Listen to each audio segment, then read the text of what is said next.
Hello, Fred. Are you hearing me? Thank you, Fred. Thank you very much for your support of our conference. I know you had a night flight, but your speech is very important to us. Well, first of all, hats off to you for organizing this important conference. And I want to suggest that any of your viewers who have not read Janusz Zakajewski's book should do so immediately. It is an exhaustive chronicling of this multi-ethnic, multicultural situation within the borders of the Russian Federation. It is a photograph of the present, showing many things that aren't otherwise visible and otherwise known. And however things evolve in the future, this is the inescapable starting point for discussions of the future construction and constitution of Russia itself. Now, let me take a more higher altitude approach to this issue before us today, the fate of Chechnya, and say first of all that the Caucasus as a whole occupy a unique place in the overall development of the Russian Empire. After the absorption of Ukraine under Catherine the Great, the Caucasus were the first really focus of expansion. They were also then later, with the collapse of the Tsarist Empire, they were the first to become independent states, and they did. And then after 1991, the collapse of the USSR, they were at the forefront of mounting independent strides.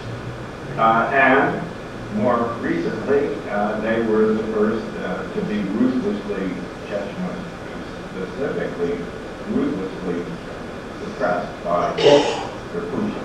So today we're at it again, and we're addressing the fate of the independence movement in Chechnya, Ичкерия. Now, this comes after a very bloody period, which all your participants know much better than I do, but it's worth mentioning that it was indeed in Chechnya that Putin tested out his methods, the same methods that we're seeing now in Ukraine. This was the laboratory. This is where he figured out what he could do with a completely ruthless hand, what he could accomplish. And unfortunately, he drew very negative conclusions and has applied his conclusions very tenaciously so far in Ukraine. What are the chances of success? I would say, agreeing with Janusz Zakajewski on this, that this depends on the evolution of Russia itself. There are internal issues that we're all well aware of. The bizarre figure of Ramzan Kadyrov, an opportunist and a cynic who prefers his water. The rise of an independence movement that this youth organization represents. But be that as it may, Mr. Kadyrov is totally dependent, obviously, on Moscow. And his own power is weakening, even as Putin's power is weakening. I'm not saying Putin isn't in control. I'm simply saying that he no longer he is in the business of balancing powers rather than simply anointing figures to carry out his demands. Now, with regard to Chechnya itself, you see division of their forces, you see the peculiar behavior of some of the Kadyrov's forces on the ground, and some of them going over to the other side, and independent Chechen forces fighting there also, independent units. What all this adds up to is, it seems to me, a change in the psychology within Chechnya as a whole. The fact that there are now being developed the Ичкerian defense forces is very important. But even more important than that is the figure of Zakhaev, whom I have met many years ago and formed a very positive impression of back then. Here is a person who is modern, intelligent, educated. He knows his way around the world. He is absolutely conversant with the forces that be in Europe and England and further afield. He is, in other words, the model of a modern leader, it seems to me, and would be quite at home among the heads of state of the rest of the Caucasus and Central Asia, not to mention Eastern Europe. This is very important. Now, I want to separate the fate of the North Caucasus from the rest of the Russian Republic. Why? Not because I undervalue or dismiss the prospects for independence of peoples elsewhere. I don't. I think that's a very complex subject, but the reality is that there are many solutions between absolute independence, let's say, in the Volga Basin, or on the other side, total submission to Moscow. One can think of federal units of various sorts. One can think of decentralized administrative organizations. That being the case, I don't want to get into that broader issue, and I think it's not wise at this point to link the fate of the North Caucasus too closely with the fate of other federal and non-federal units of the Russian state. This is not, again, to dismiss their prospects for autonomy or self-government or independence, but it does indicate that the Caucasus represents a very specific and unique and important element, and best to be addressed alone and not part of a larger movement, even though such a movement does exist. Now, where does Ukraine figure in all this? Bluntly, it is the key issue. A victory by Ukraine, meaning regaining its territorial integrity, including Crimea, is absolutely key factor in the permanent resolution of the problems of the North Caucasus. And it's not just that Ukraine must win. It must get back its territories that it lost in 2014. Not just that. Russia must lose.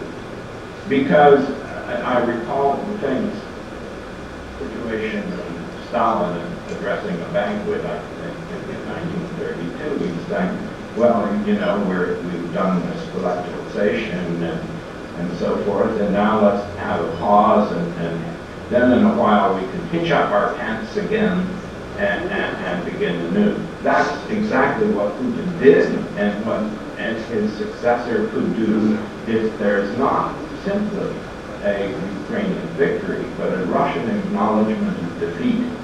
That is important, because only that is going to break the imperial cycle that has gone on down.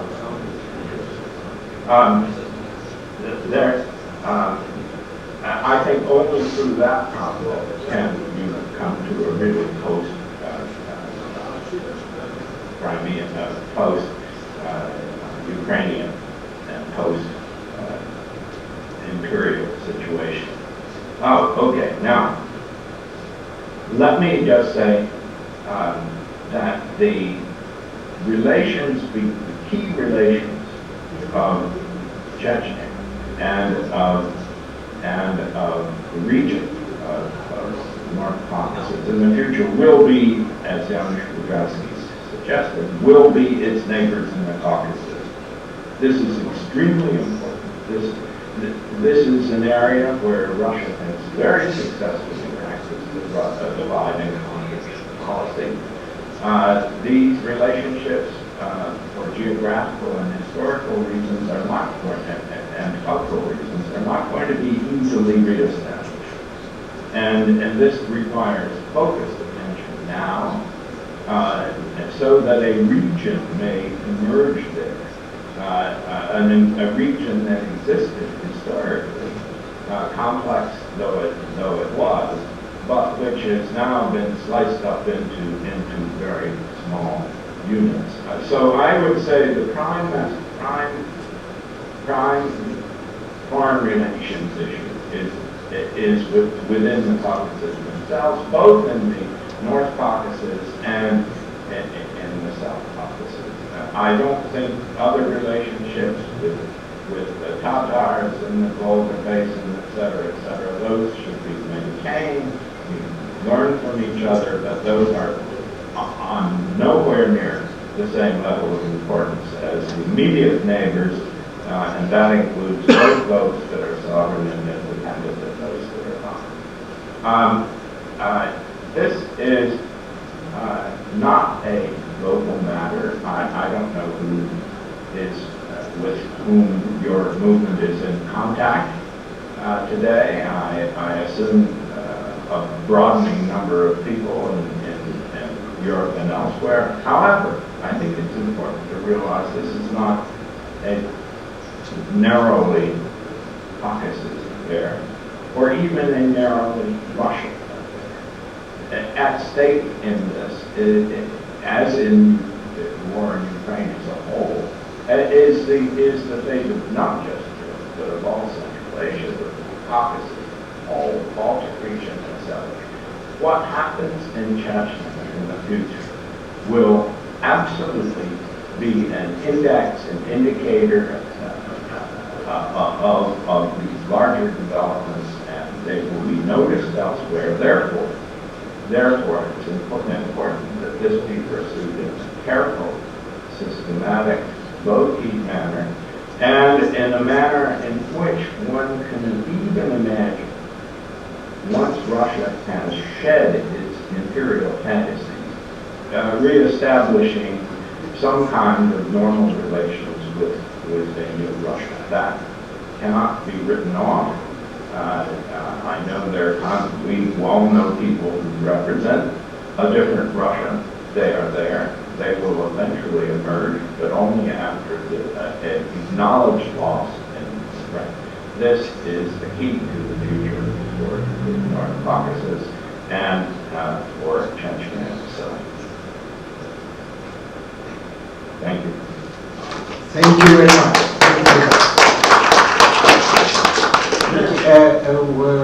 Fred, we have a question.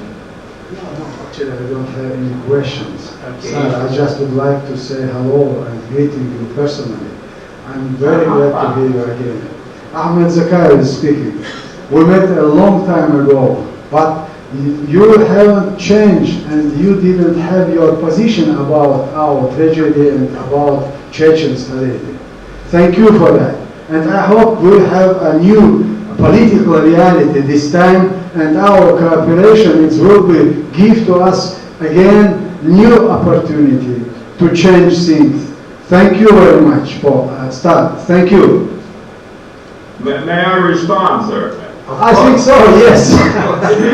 It is an honor, it's a delight to see you again. I've seen your several interviews that you've done recently.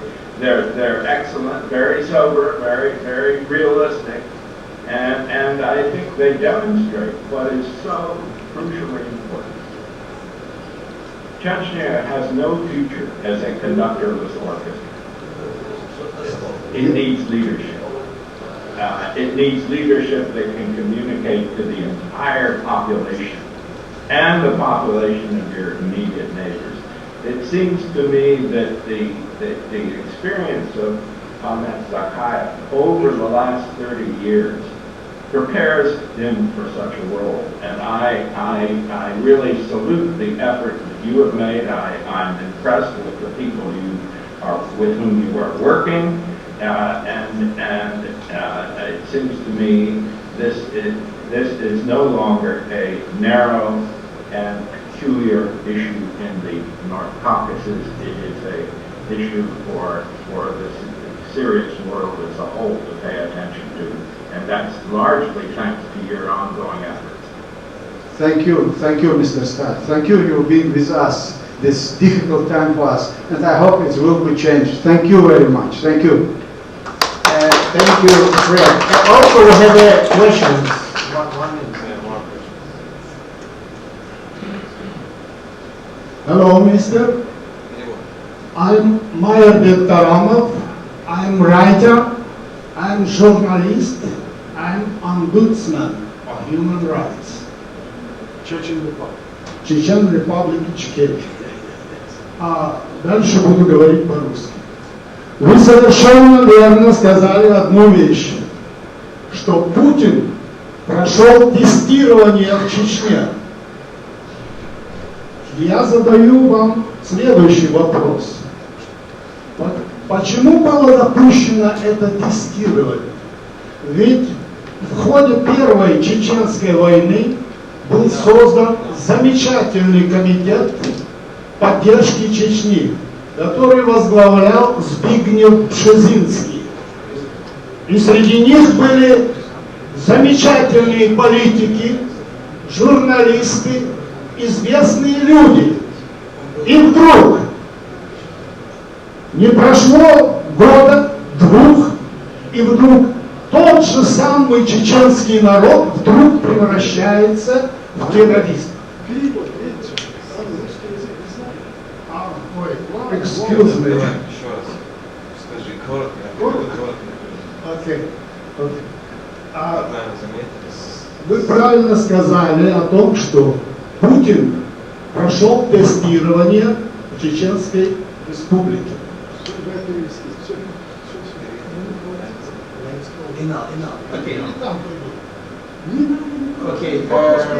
Okay, I know this question. Okay, Fred. He want to know, in the beginning of the Second War, there, if you remember, was a committee for peace in Chechnya, with Mr. Bzezhinsky was the chief of this committee. This was a very big movement for support over Chechnya. Why the situation is the change, and why the attitude for Chechnya in the United States change? What do you think about this? Да, Я продолжаю вопрос.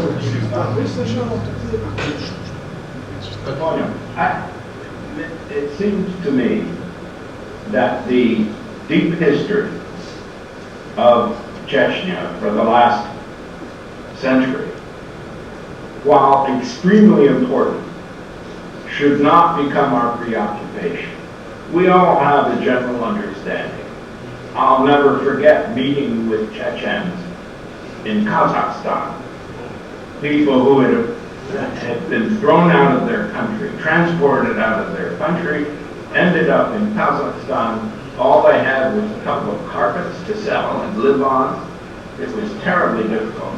There are so many dimensions, local, neighborhood, family dimensions to your history over the past century. It seems to me it's important for the current movement to arrive at a few very simple and generally accepted theses about the past, but not waste energy plowing that ground again and again and again. Leave it to the historians. Я продолжаю. Okay, no, we don't have a time. Next, we have next speaker. Вы прекрасно знаете о том, что на этой волне возник Буш-младший, Блэр и Путин. Почему американское сообщество допустило такую величайшую несправедливость? Почему в течение столь краткого времени перевернулась ситуация? Культ-бит произошел политически. Спасибо. Он уже ответил на этот вопрос. Okay, Fred, I have a last question. If you remember when I was at your house in DC a few months ago, we discussed with about who we can compare Russian President Putin. If you remember, we discussed from Nicholas I to Hitler. Today, after several months, with whom can you compare Putin from history? I'm sorry, did you restate? Okay, once again. If you remember when I was at your house in DC a few months ago, we discussed with whom we can compare Russian President Putin. We discussed from Nicholas I to Hitler. Today, after several months, with whom can you compare Putin from history? Well, I'm not really qualified to answer that specifically. However, I note that one of the most perceptive analysts of the situation in both in Ukraine and in Russia itself, Andrey has been among those who are drawing very serious comparisons between the current movement in Moscow and the Third Reich. I'm not either accepting or rejecting that thesis, but it can't be neglected at this point. The reality is that Putin is no longer who he was at the outset of this. He has been very clear throughout his entire career that he has been absorbed into the rather fanatical Eurasian movement, and that he placed himself at the head of it, and that he sees himself as achieving a kind of grand imperial design that is beyond what even the czars considered possible or desirable. He has placed himself at the head of this. He's bet his entire career on it, and it's failing. And what it seems to me we all need to focus on, and Russians themselves must focus on, is the weakening of central authority in Moscow. It seems to me the most likely outcome will be, in the short run, that the hardliners, the really tough and unpleasant people whom we hear in interviews, that they will have their day. It won't be a long day because they don't have the resources to achieve what they seek to achieve. After that, and only after the hardliners get their chance, will the more moderate, more sensible people begin to come to the fore. Now that will be accompanied probably a collapse of the state to some degree that we see now, a reformulation. Let me remind you, this is exactly what occurred after the Crimean War in the 1970s. When Russia decisively lost the Crimean War in 1856, Nicholas I conveniently died. And therefore, an entirely new generation of Russians emerged. These were the generation of Alexander II, and they abolished serfdom. The Обмена крепостного права, they instituted a new legal system. They made very fundamental changes, and very successfully, at least for a generation. But the old guard still lived on in the military and in certain parts of the court, and so eventually the reforms that followed the Crimean War were pushed aside. My point is this. This is a full-blown crisis in Russian history. We assume that it will result in breakdown in Moscow. We see evidence of that already happening. I think we also need to think about how this will, the potential outcomes beyond the emerging crisis.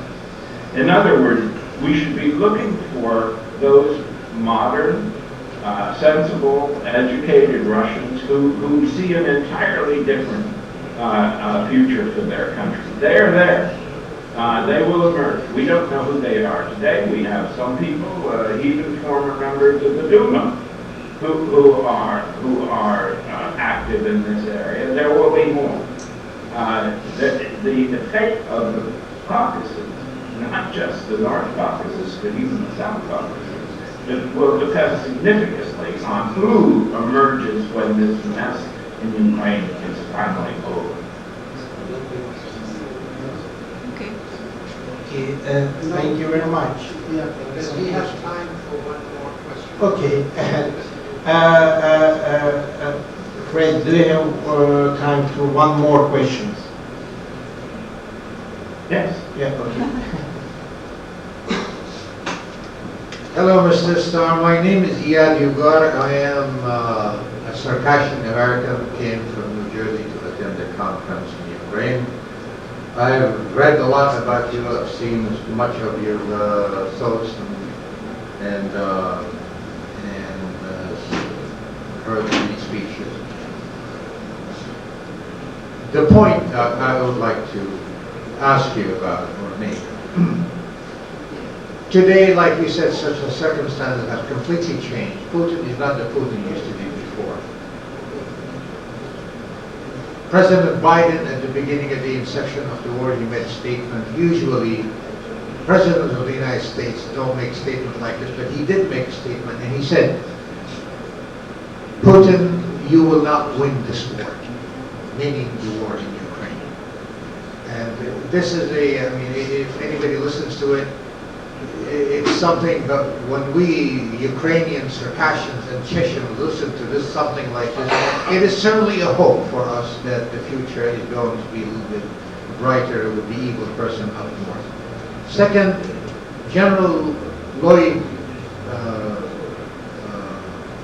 the Secretary of Defense, he did make a statement also on TV. He said our interest not only in making Russia lose the war, we are also interested in weakening Russia, so Russia would not be the evil that, and I'm adding this word evil, but he said something to the extent that we are interested in weakening Russia, so this war in Ukraine will not happen anyplace else. So it seems that there is a United States policy today in making sure that this evilness coming from the north goes back and stays in the north and doesn't come back down. Major element in this, as we spoke in this conference, is the importance of the North Caucasus in the calculation of the policy and the policymakers' policy in Washington, D.C. in particular, that how can we draw interest to the importance of the North Caucasus in becoming an integral element or integrated element in making sure that this empire will not survive again to harass humanity with its bad deeds. We are interested very much in knowing, I'm interested, and I'm sure Mr. Zakhaev is, and Inal is interested in knowing, how do we raise that interest in the policy-making circle in Washington, D.C. as to the importance of the North Caucasus in the existing policy of the United States in Russia and in its disintegration. What can we do as North Caucasus people to raise the interest and the attention of the policymaker to the importance of all the things, the beautiful things that he said about the North Caucasus and about Chechnya.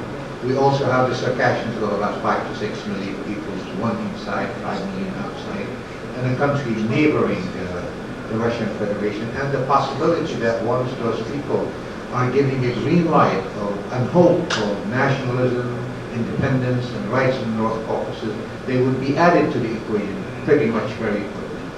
So your opinion would be very valued to us. First of all, thank you. I think the reality is that the fate of the North Caucasus is being determined on the battlefield in Ukraine today. That's reality. However, I think there are things that the region itself can do, and I say region, and I mean that. First, I think to demonstrate to the world that there is a possibility and a reality of respectful interaction among the people of the North Caucasus. That has to be stressed because the world views the North Caucasus as a snake pit where no one gets along with anyone else, and where any kind of cooperative interests are not recognized. The second thing is, it seems to me, very important, is that the Chechen reform movement, which you all represent, that you have good contact, sober, quiet contact with your neighbors in the South Caucasus. It's important that they understand who you are and what you are and what you aren't. There are old fears there. They view and they're understandable.